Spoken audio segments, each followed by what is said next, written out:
Here, what I'm going to discuss is data types and simple operations on some of those data types. And we will see a lot more of this in the other vignettes. This is just somewhere where I've collected some of that information in the same place, but you will see throughout the lectures, I mean the vignettes, I shouldn't call them lectures, but throughout the vignettes you will see many, many more examples. So what I want to do is go through what I call assignments and then show you a few types of data that are useful in R and a few very simple operations, but that you will have to use very often. So the first one is assignments.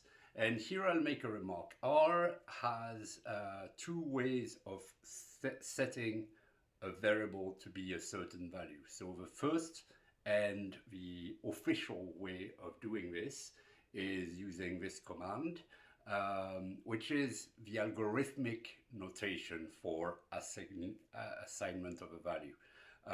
But most programming languages would use something like so, and most of the time that's what I'm going to do. So as I'm pointing out here, pure R people tend to like this one more. I don't really care. Okay, this is one of the only languages that does have this two ways of doing things, and although generally I would like this a lot from an algorithmic point of view, I don't really care in a programming language, so I'm going to use both identically. So the first data type that I want to present is lists. And lists are super useful, okay? I'm just going to spend a little time on them here, but I will definitely come back to them. Let me move myself down here. I will come back to them in much more detail in other vignettes. The versatility of lists comes from the fact that they are well, you can store essentially all types of entries. And if you come from the C or the MATLAB world, this is typically what we would define as a structure. And a list is very much like a structure, but there are no structures in R. The list is the equivalent to this. So just to start with, if I wanted to make an empty list, then I would do so by this command here. In the list, I put this empty list, and you can see just in passing that here I'm using the assignation, this symbol for assignation. As I said, I don't really care, you'll see both. Lists for modelers are really important because they are super useful to store parameters and such things, okay? And I will have a lot of examples in various vignettes where I will be using lists. So just as an illustration here, you see here I'm making that list that I created as an empty list, and I'm assigning a first entry that I call A, and a second entry that I call B. Then this is another way of accessing an entry name. You can either put a $sign, or you put two square brackets and a character string.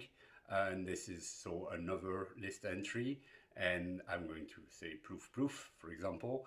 And then I can access list entries by a variety of ways. You can see that here, what I'm doing is I'm saying, give me the first entry in the list, and this is a very simple list. It might be more complicated later. You can see that here, when I say what's in the first entry, it's giving me the name and the value, whereas if I use the double bracket, it's just giving me the value, not the name. I can also access list entries with just the $sign. I can use the double bracket and a character string. I can use whatever I have defined as my name, and I will get that value. Now, for example, what will happen often is that instead of accessing one list entry, you might need to access a couple of list entries. And if that is the case, for example, here I'm making a list, and in that list, I'm putting as the ith entry 2 times I. And just in passing, this is the command to do a for loop. I have a vignette specifically on flow control, and so this is where you will get that information. Okay, here I'm just using it without explaining, but you can see the format. It's quite simple. I'm just saying for I in the numbers from 1 to 10, I am going to say that the ith entry in the list is 2 times the value of I. And then if I want to access 2 entries, not a single one, then I would just give me entries 3 and 4, 3 to 4. Okay, I could have more entries there, but here I'm saying entries, integers 3 and 4, and this is what I get. Okay. One reason why lists are so incredibly useful is that the list names, they can be used as parameters. So the names of the entries in your lists, so remember that I made that list that had an entry called A, one called B, and then another one called another name. So I can loop, and this is that function here, names, is just the names of the entries in the list. So here the names would be A, B, and another name. And what this is saying is for that character N, I've chosen N, in the list of names, write a line that has paste 0 is something that concatenates these strings. It considers everything as a string.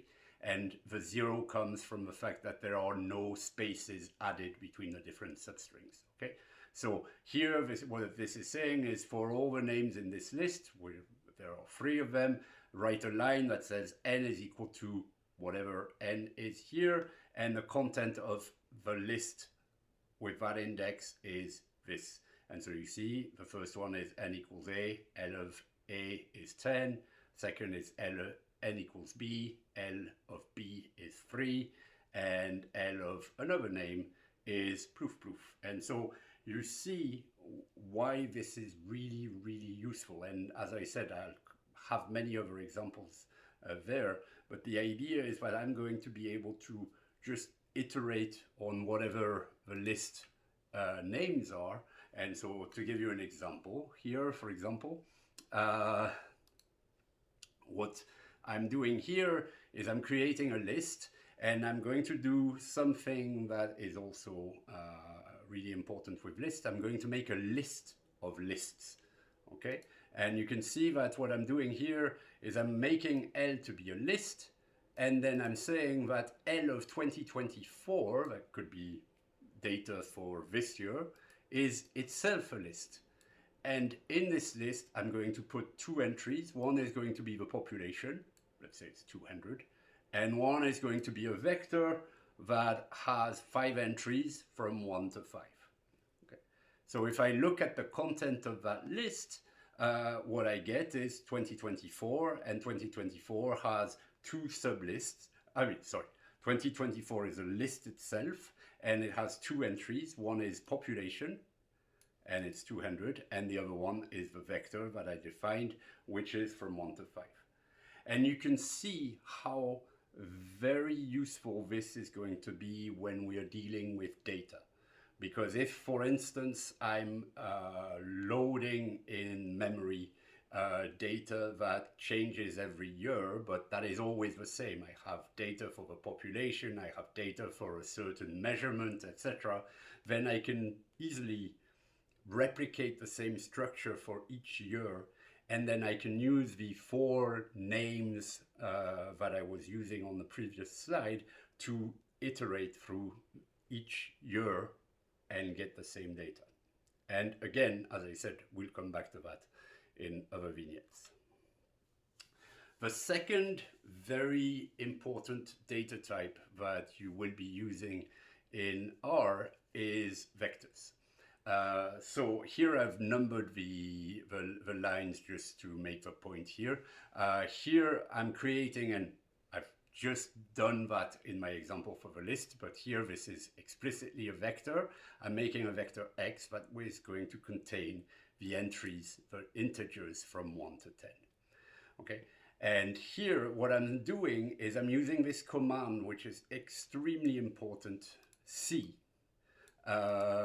in R, which allows to concatenate, to make a vector. Essentially, what comes after C, separated by commas, is the content of a vector.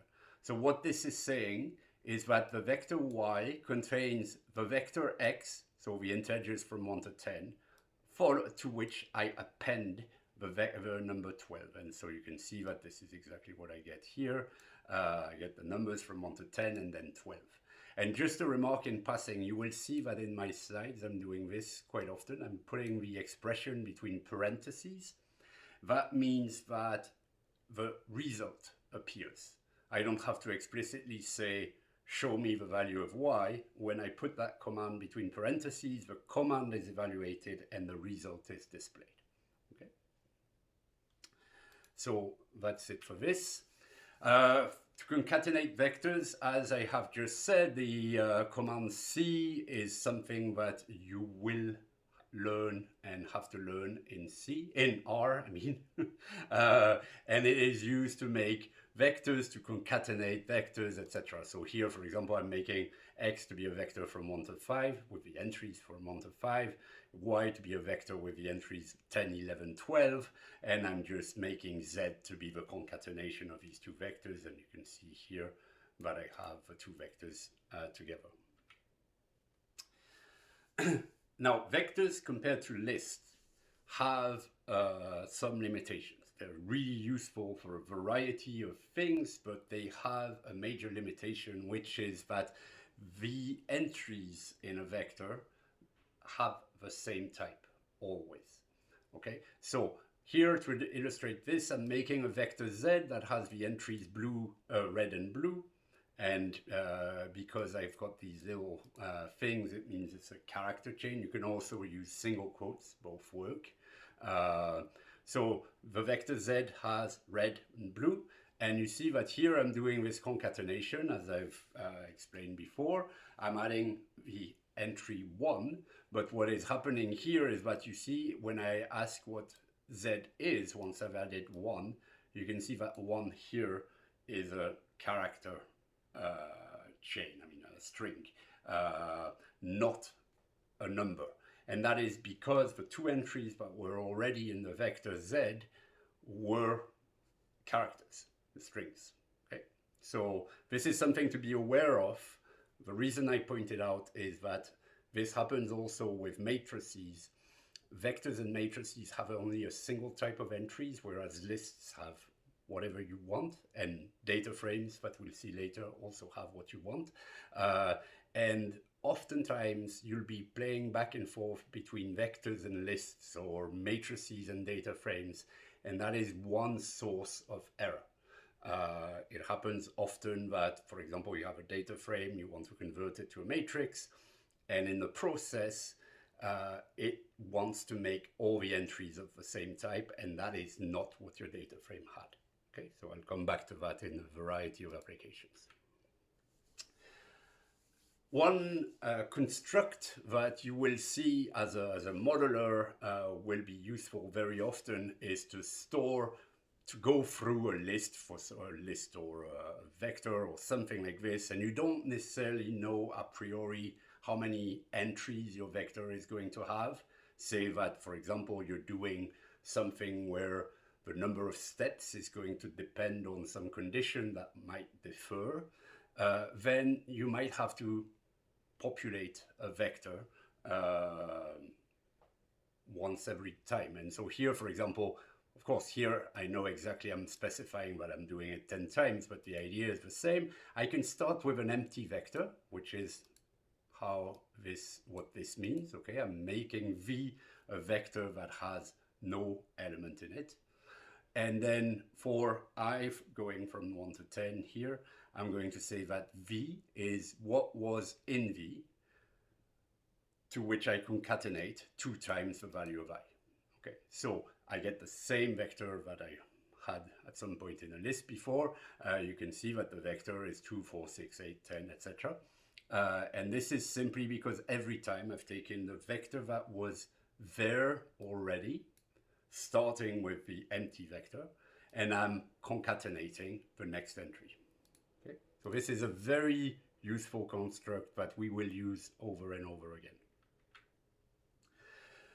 One remark that is quite important for vectors is that some things are a little bizarre sometimes. So say you have a vector like so, going from 1 to 10, and then if you say x plus 1, what you get is this, 2 to 11. So what R does, if you're adding this scalar value 1 here, what it does is it adds a vector with only ones of the same length as the vector that is already there.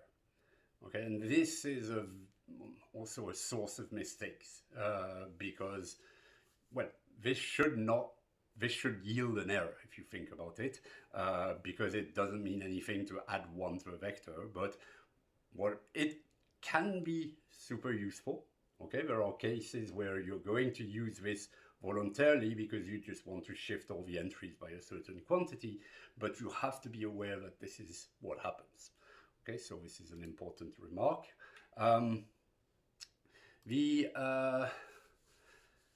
If you want, so up to now, what I've done is I've always created a vector with, let's say, the 10 first integers, positive integers, or something like this. If I want to make something a little bit more complex, I'm going to use the keyword with the function sec for sequence. And so here you see, for example, I'm making a sequence from 2 to 10, but with an increment of 1.5. So if you know MATLAB, in MATLAB, if you do 1 to 10 and then between 1 and 10 you put 1.5, it will work. But in R it doesn't work, so you have to use sec, like this, sequence. Okay, so you can see that it went 2, 2.5, etc. And it doesn't necessarily, it will stop after, you see here, I didn't get all the way to 10, I got to 9.5 because the previous one was 8, and then 1.5 more to 8 gets me to 9.5, and if I added one more step, I would get 11, which is more than my upper bound. So it just gives me, it stops at 9.5. And one remark, I could also, and this is true for many R functions, there is a default order of the way you call the function. So for instance, if I call sec, and I want to do what I did exactly here, so from a value to a value by a certain increment, then I just need to put the numbers. I do not need to do this. Okay, here I like to do it because I think it's a good practice, because you will see there's many instances where it's useful, but by default, that's what the command expects. So if in sec I wrote sec 2, 10, 1.5, I would get exactly the same result. Okay. The thing is, I can want to change. So if I want to go from 2 to 10, or let's say from 2 to 100, as you can see here, but instead of specifying the increment between entries, I want a vector of a certain length, I can use this instead of by, or instead of the default, I would use length.out equals something, and that tells me how long the vector is. And in that case, you'll always get to your upper bound. Okay, so for instance, here I'm showing you the result rounded after 2 decimal values, and you can see that what I'm doing is I'm going from 2 to 100 in 6 steps, and here you have indeed 6 steps, and it has divided the interval in appropriately in order to get this. So this is also a very useful way of making sequences. Another important characteristic is that you can name vector entries, and this also in modeling applications will be very important. It's possible, it's useful, and actually there are some contexts in which it's going to be required, okay, and we'll see them throughout vignettes. We can name the entries in a vector. So for instance, here I'm doing that vector I did before, but what I'm going to do is I'm going to use this function, names of x, and this is simply going to assign a value to the names. And I should point out, if I don't assign a value, it will return the names that are present, if any. Otherwise, it will say null. Okay. But if I assign a value, as I do so here, then my vector entries will have names. Okay, so here let me explain very briefly what this function does, because it's also one that is very useful in R, and this is pure C. This is coming from C. This is formatted output. So the format is this. So this is %d means this is an integer. So take the second argument, which is this, and output it as an integer, and then make a chain, a character chain, a string that looks like V followed by whatever is there as the second argument. Okay, this I will come back to. This is also something that is really, really useful, and we'll be using it a lot. So here you see what I'm saying is, okay, make a vector that is going to be of the same length as this vector, and this vector here is the integers from 1 to the length of the vector x, okay, which is 6. And so this command is just making this thing here, v1 to v6. And I'm saying that the names of the vector x are those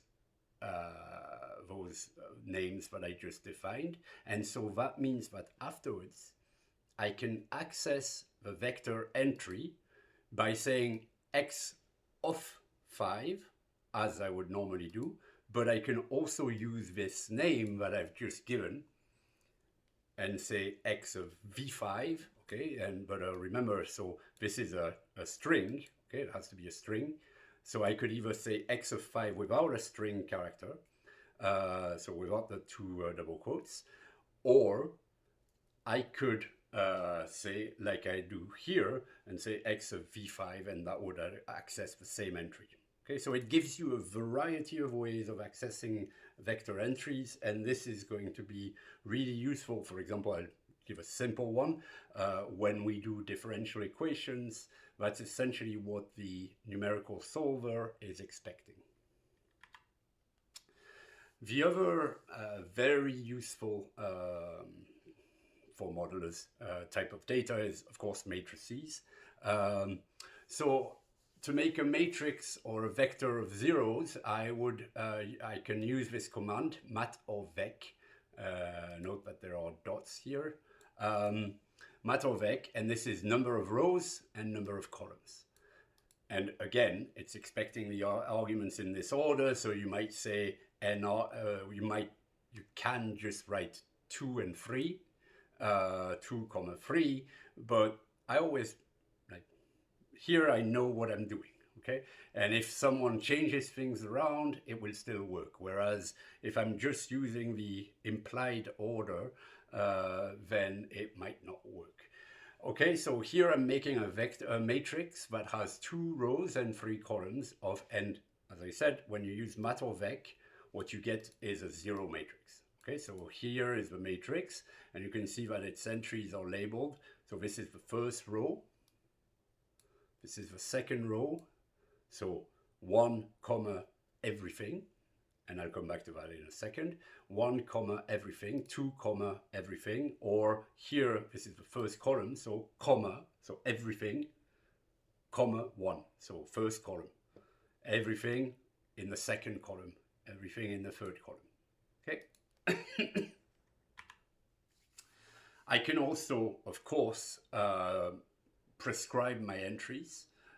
So here, for instance, I'm making a matrix B that consists of the elements in this vector 1, 2, 3, 4. And I'm saying that it's a matrix that is going to have 2 rows and 2 columns. I could, just a remark in passing, I could use only one of those 2 arguments, okay? Because I'm giving a prescribed number of entries. And so, for instance, here, this is a vector with 4 entries. If I have 2 rows, automatically I'm going to have 2 columns. And so this is what I get. And this is an important remark. You see here I'm doing the same, well, not exactly the same thing, but here I'm using 1, 2, 3, 4. Here I'm using 5, 6, 7, 8. And you see that here I've added this command, this option to the command, which is by row equals true. The reason I'm doing this is that R, like many, many other languages, considers that a matrix is actually one very long vector, okay, that skips over to a new column everywhere. So the way entries are listed in a matrix is by column. So if I want my matrix to be, so here I'm entering 1, 2, 3, 4, and you can see that it's going 1, 2, 3, 4. If I want to enter things by row, which we often think of, I mean, when we're using matrices, that's typically how we think of things. If I want to enter things by row, then I have to remember to use this option, by row equals true, which simply says the entries I'm giving you, actually, I haven't used this, but this argument is called data, you will see. But so that data I'm giving you is going to be listed by rows instead of being listed by columns. Okay, so this is important to bear in mind. One remark, matrix operations, and I'll come back to that in other vignettes, but matrix operations, this is one of the weirdest things in R. I haven't yet managed to find a proper explanation of why this is. If you write this in R, what R understands is give me the Adamar product of A and B. Okay, so if you come from the MATLAB world, for example, then that would be A dot star B. Okay. This is not the standard matrix multiplication. So if you don't know the name, the Adamar product is if I have 2 matrices of the same size, it's the entry by entry product. So it's A11 times B11, A12 times B12, etc. Okay, so you just multiply the corresponding entries in the 2 matrices. It is not the usual matrix product. To get the usual matrix product, you need to use this command here. Okay, so you surround your star by percent signs, 1 on each side. And that tells R to do a proper matrix multiplication. And in this case, you then need the inner dimensions to match. Okay? The reason I point this out is that oftentimes in modeling, we will be using matrices that are square. If you're using a square matrix, it's very easy to make the mistake because the Adamar product and the standard matrix product are both defined. If your 2 matrices are square and of the same size, both products work. It's very common when you start using R to use this guy when what you mean is this one. Okay, so be very careful there. One remark, MATLAB, coming from MATLAB originally, MATLAB has a very, very useful command called end. I mean, it's not a command, it's a keyword. which simply says the last entry. So for example, if you have a matrix A and you go A1, comma, end, what you're saying is this is the last entry in the first row. R doesn't have that. So instead you are going to end up using length, which gives you the length of a list or a vector, the number of characters, or the dimension of the matrix. And just in passing, but I will come back to this, the dimension of a matrix, of course, when you use that command, you get two results. So you have to specify if you want to use the number of rows or the number of columns. Okay, we'll come back to that a lot. To concatenate matrices, you have to have matrices that have dimensions that are compatible, of course. But then to concatenate by rows, you would use the command rbind for row bind. So if you remember, my matrices before were 1, 2, 3, 4, and 4, 5, 6, 7, 8. One coming by rows, by columns, and the other coming by rows. And you can see here, I'm binding the rows of C below the rows of B, and so you get 1, 2, 3, 4 as before, and then 5, 6, 7, 8. C bind does the same thing for columns. So here I have 1, 2, 3, 4 again, but this time I've put 5, 6, 7, 8 to the right. One thing that R does quite well is understand what you want to do with vectors. So here I'm creating a vector V that is just the vector with 9 and 10. And you can see that if I try to bind it as a row to a matrix and that the dimensions work, okay, so it's a vector with 2 entries, then it thinks it's a row. Whereas if I want to bind it as a column, because the dimensions still agree, I mean, I'm binding a vector with 2 entries, well, now it thinks it's a column vector. So this is, again, good and bad. So beware that this is happening, but at the same time, you exploit it if you can and if you need. Like for vectors, we can name rows and columns. So for instance, let me say, so in this case, you can't use names like in vectors, you use row names and column names, call names. And so here I'm going to say that the row names of B are before and after, and the column names of B are Jane and John. And so for instance, now when I look at my matrix B, I have Jane, John as the column names and before and after as the row names. As I've mentioned for names for vectors, but this is true here as well, if I, instead of assigning a value, if I just use the command without an assignation, then what it does is it gives me the row names or the column names. And you remember the matrix C that we had before, 5, 6, 7, 8. I did not assign row names and column names, and you can see that when I use the command in this case, the result is null. These things are not defined, therefore it is returning the null value. Matrix and vector entries you can access by position. So I can go B of 1, 2, for instance, V of 1. But if I've named things, I can also use the names. So of course, this is a string and this is the names are strings. So I have to use strings. So as you can see, I'm saying before and after here. I'm trying to here. And then I can mix the both. Okay, so this is the column, the row before and the second column. It doesn't matter that it has a name. If it has it always has a position. Okay, so this is important. You can access, and I was saying that before, you can access whole rows or columns by just omitting the second argument or the argument corresponding to row or column. So for example, if I say B of before, this is the row that's called before, and it's giving me the corresponding columns.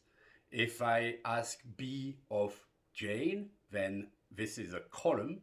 It's all the entries in that column, and the entries are before and after, and these are the values.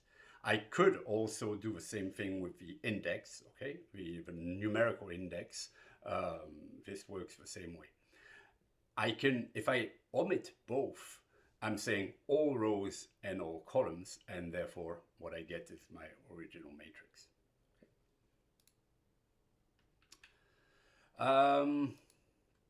Submatrices. So this, as a modeler, is something we'll use often. So here, let me explain what I'm doing. I'm making a matrix. Here I'm saying the data, which is the first argument. So before I wasn't using the name because I was providing this as the first argument. The data is random numbers between 0 and 1. Okay, run if. This is not run if, this is R unif. Okay, so this is uniformly distributed random numbers between, by default, if you don't specify anything different here, the default is the minimum value it's going to give you is 0 and the maximum value is going to be 1. Uniformly distributed number there, and I'm making a matrix with 10 columns. Okay. Now, what I'm doing here is I'm extracting rows 2 and 3, 2 to 3, and columns 5 to 7 from that matrix. Okay, so this is what this is giving me. These are these values. And one thing that is important to note is that once you've extracted a matrix, you have to realize that that new submatrix, so here I haven't extracted it, I'm just saying, give me the values there. But if I extract that matrix, the indices are local to my extraction. And this is a source of problems also. This is why I'm mentioning it. So let me show you how this works. So I'm doing the same thing as I was doing, and I'm going to give rows and columns a name. So I'm using the same command as I used before. I'm using this printf, and you can see that here I'm going to say the rows are going to have a name that's going to be R followed by an integer, and that integer is going to be an integer from 1 to the first dimension of the matrix, that is the number of rows. And for the column names, I'm going to use C followed by an integer, and that integer is from 1 to the second dimension of D, which is its number of columns. Okay. So once I've done that, I have a matrix whose rows are labeled from R1 to R10 and columns are labeled from C1 to C10. Now, let me define a matrix E, that is that submatrix I was talking about before. So when I do this, my matrix E has these column names and row names here that you can see, of course, because they carry over from the original matrix. But you have to remember that you're not in the original matrix anymore. That new matrix E has 2 rows and 3 columns. So I can still use my names because those names, as I said, they carry over from the original matrix. So if I want to get this entry, the 1-1 entry, not the 1-1, which one is it? R3, C6, the 2-2 entry, that one.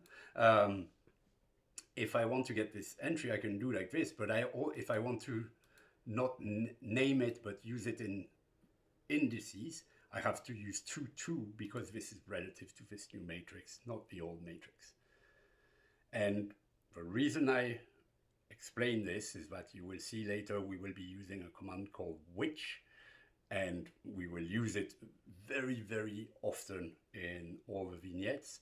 And which is super useful, but also it's very easy to lose track of what indices you're playing with. And I'll come back to that in a variety of applications.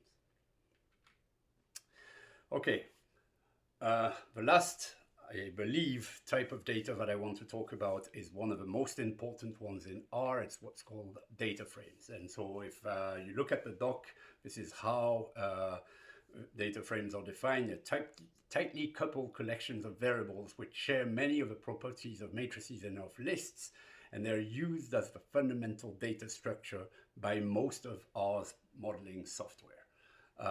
And this is really a very accurate statement. Data frames are the bread and butter of R programming. They're super useful. There's another type that I'll come back about to talk more in a vignette about data wrangling that are called tables, that are slightly similar, that are emerging now, but historically data frames were the one way to collect data. So they are lists and matrices. That's the important thing here. It is easier to access elements in those data frames or entries in those data frames than it is to access in lists, but they are also more flexible than matrices because their columns can be of different types. Remember I said in vectors and matrices, if I have a character, so strings, for example, then everything is strings. In a data frame, that is not the case. So let me show you an example. This is the letters from 1 to 3, so ABC, okay? Then here, this is what this is doing is this is doing choices of, it's taking 8 values from this set and allowing replacements, okay? So it's just taking a random value from A to C and putting it there. So this is that column that we'll call FAC, okay? And so what we are doing here is we're making a data frame. This first column will be just 1. And remember, this is what I said originally, R has makes vectors automatically if the other things are vectors. So here this is saying make a vector of only ones of the same size as the others, okay? Y is going to be a vector from 1 to 8, and you can see this is that vector that we have here. And FAC is going to be this sequence, random sequence of the 3 letters A to C that I was talking about before. And this is something I'll come back to. This is to test whether things are of a certain type. So here this is saying, is that column here, df$x, a character? No. But is FAC a character? Yes. Okay. So what happens, and I mean, there's plenty of other things to say about data frames. I'm not going to spend a lot of time because we'll see them over and over again, and I will explain things more in detail when we go there. But you can see that what's happening when I do this df$x, for example, I'm accessing the vector, so the column in the data frame that corresponds to, that has the name x. Here I'm doing the same thing for the name FAC. Okay, so that's one way to access them. And I will point out that there's many, many ways to access things in data frames. And that's one of the reasons why they are so useful, okay? Because, for example, see df FAC. So this is the vector of these letters that I have before. But these are also lists. So I can access them that way. Okay, these two things are equivalent. df$fac and df$fac also works, okay? But so does this, because this is a matrix. So I'm looking at the column called FAC, and it's a matrix. It's the third column in this matrix. So all of these different ways of accessing the data are equivalent, strictly equivalent. Some of them are going to be more useful in some cases, some of us are going to be more useful others, okay? But this gives you a great latitude in how to do things. And as I said, we will see them again and again. You can also specifically access, for instance, here I'm showing you how you would access the second entry in that vector FAC, that FAC column. So you could do it like so. Okay, so the vector FAC and give me the second entry, or you could use the list notation and tell me the second entry in that list that I'm putting, well, in that vector that comes out of the list. I can pull it out as a matrix entry, the second entry in the column FAC, or the second entry in the third row third column, sorry, of the matrix. All of those, again, are strictly equivalent. Now, which is a basic operation, but it's probably one of the operations you have to learn how to use, and that when you know how to use is extremely powerful. So which is simple. It gives the true indices of logical object, allowing for array indices. Okay. So what does that mean? So true, I haven't talked about this. Of course, there's a logical variables in R with true and false. So what it does is it looks for the indices for which a certain property is true. Okay, so that's what that command, well, that statement about looking for true indices of a logical object, this is what this means. So for instance, I could be looking at x smaller than 1. And let me give you a very simple example. So this is the data frame I created earlier. Of course, it's missing, I'm missing a little bit at the bottom here. I will just say what it is. And if you look at the slides, you will have the result. So here, for example, this is a statement that R is going to try to evaluate the truth value of. So this is saying, in that vector dfy, so the y column, remember that column here, when is it true that that value is less than 5? So of course it should be true here, here, here, here, not here, not here, not here. And you see that the outcome of that, so if I did just dfy, I would get the values 1 to 8. When I do dfy less than 5, I get the truth value of that statement for each entry in the vector. Okay, so true, true, true, false, false, false. And now which is going to look for those indices in the vector that correspond to values that are true. So if I say which of dfy is less than 5, I get 1, 2, 3, 4. Okay. I can also look for the truth value of, for instance, an equality. And again, as I've indicated here, I will come back to that topic in another vignette, okay? But I can look for the truth value of that identity. So when is fac equal to A? So, and I'll mention in passing, these are slides that are run. If you compile the slides, you'll get a different distribution of ABC, and probably you won't have the same result, okay? Because this is all code that runs when you compile the files. But here in this particular instance, what I'm getting is that that last entry is the only one that's an A. And so when I'm looking at this is equal to A, I get false, false, false, except the last one, which is true. And if you could see the output of this command, I don't know why it's coming out on my slide here, but not here. If you could see the output of that command, it would say that which of df fac equals A is 8. Okay, so it's the index of the 8th entry in that vector is the only one that is equal to A. Now, why is that convenient? Well, for instance, you can do something like so.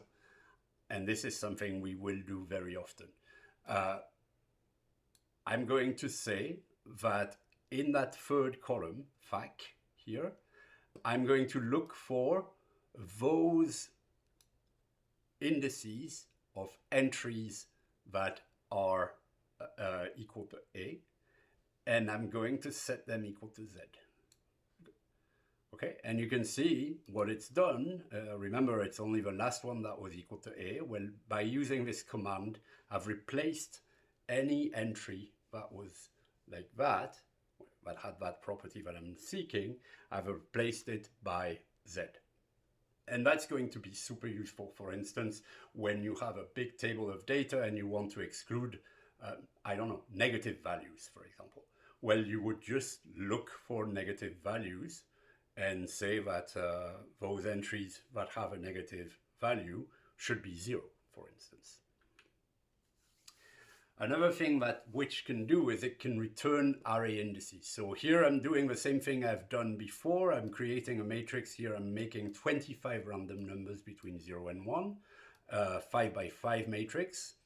And I'm returning the rows and columns for which the value of the matrix is less than 0.1.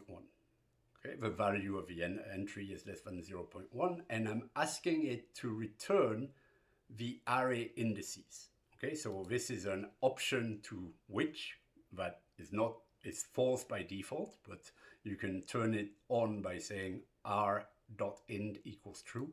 And if you do that, the result that you get, in this particular case, I've only got one entry that was smaller than 0.1. It was the 42 entry. Okay, so this is this one. And you see that what I've done, I've applied to any entry like this. It turns out that particular run only gave me one, but compile the code yourself and maybe run it and you will see you might get a completely different outcome. And so what I've done is I have said, set that value to infinity. Okay, inf is a reserved keyword in R which represents infinity. So, and you can see what's happened. Now that I've done this and I'm rounding to 2 digits, I get these numbers. And here indeed, that number that was less than 0.1 is now equal to infinity. Okay. The last little thing I want to say about this is about type checking and typecasting. So checking types, and this again is something we will see in much more detail in other vignettes. Typically, if type is some sort of data type, so data frame, character, integer, etc., is dot, that type name tells you if the variable you're looking at has that type. Okay, so for instance, is double tells me whether a matrix or a vector or just an entry is a double precision real number or not. Is integer, so for example, have I defined this as an integer? Well, that will be true or false depending on the type of data. Is list is one that you would use a lot. Is data frame, etc. Okay, so as I said, I'm not going to go into detail here. We'll see much more later. And casting in programming languages is typically just the operation of taking a variable of a certain type and making it into another type. And so typically, if your function isType exists, then asType probably also exists. So what the ones you will be using the most is, for example, asDataFrame, asList, asMatrix, asNumeric. This is one that you end up using a lot, asNumeric, asVector, etc. Okay, so this simply allows you to change the data types. And one last thing I want to do, and I'm actually not using asDataType here, but because it's not required, but let me show you a simple example of why it is important to change types sometimes. And I'll come back to this particular problem when we look at lapply and parallel lapply in other vignettes, but let me explain here. So this is something that as modelers you typically will use a lot. I'm going to use a function that's called expandGrid, but again I'll explain in much more detail later. ExpandGrid is simply a function that takes a certain number of vectors, and you can have as many as you want. Those vectors can be of several different types if you want to make what do we call it, a data frame, but typically expandGrid, I think by default works as a matrix. I'll have to check. But so here, for instance, I'm taking two vectors. I'm making two vectors of length 10, and I'm going to call this P1 for parameter 1. Okay, parameter 1 will be a sequence from 1 to 3 of length 10. Parameter 2 would be another parameter that you want to vary. It's going from 0.8 to 3, also of like length 10. And then I'm going to use expand grid is simply going to make a matrix that has P1 and P2 as columns and considers every possible combination of the values in these two vectors. So you see the first entry in that vector is going to be 1. The second one is going to be, I don't remember. The first entry here is 0.8, etc. And it's going to do 1 and all the values in P2. The second entry in P1 and all the values in P2. Third entry in P1, all the values in P2. This is very useful. It's like a nested list, a nested for loop, but I will explain, as I said in other vignettes, why it is an important command to know. And even more importantly, so this command here gives me a matrix. I've put an underscore M here just to emphasize that this is a matrix. It gives me a matrix that has 100 entries, okay? Entries in the first column are entries with P1, entries in the second column are entries with P2. But as I said, when we look at lapply, which is apply to lists, we are going to need lists. And I will show you why this is important. But so I might want to make a list that is equivalent to this. Okay, so what I would do is I would use this command, and I'm not going to explain precisely here what it does, but what it essentially what it does is it splits that matrix by making as many rows, by making as many entries in the list as there are rows in that matrix I just made. Okay, so 100 rows here, and each row is going to be a list, and that list is going to have the entries P1 and P2. Okay, so you can see that, for example, here I'm taking the third entry in the matrix, and that third entry is P1 has the value 1.44, P2 has the value 0.8. And, actually, so it's varying P1 then P2, not P2 for a given value of P1. It's varying the values of P1 for each value of P2. But okay, the third entry has P1 equals to this, P2 equals to that. And when I look at the list now, the third entry in the list is the same thing. Okay. And as I said, this is something we will use a lot later, and I will come back to that later, but it's something good to know.